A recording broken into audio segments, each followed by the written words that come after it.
Brillanti Dance. Kull nhar ta' ġimgħa fit-8:30 dejjem fuq One.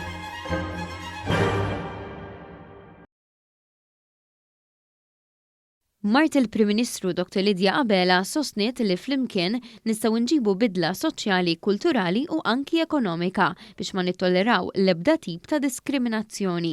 Hija kienet qed tindirizza konferenza bit-tema Are We There Yet? Li ġiet organizzata minn Vassallo Group fil-binja tal-Kamra tal-Kummerċ lejlet il-Jum Dinji tal-Mara.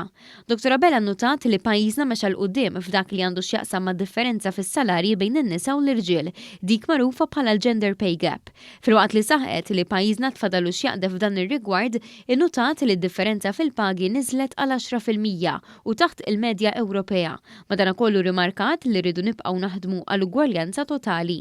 Lidja Qabela semmet ukoll il-ħtieġa ta' iżjed parteċipazzjoni tan-nisa fuq oqsma marbuta max-xjenza, it-teknoloġija u l-inġinerija fost oħrajn.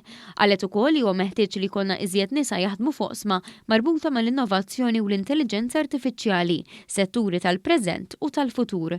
Hija referit ukoll għall-vjolenza bbażi tal-ġeneru bħala realtà diffiċli fis-soċjetà u laqgħet aktar passi biex tiġi miġġielda din l-isfida soċjali. Semmit ukoll l-irwol ta' Malta fil-Kunsill tas-Sigurtà tan-Nazzjonijiet Uniti fejn fuq l-aġenda mit-tema favur l-ugwaljanza bejn is-sessi.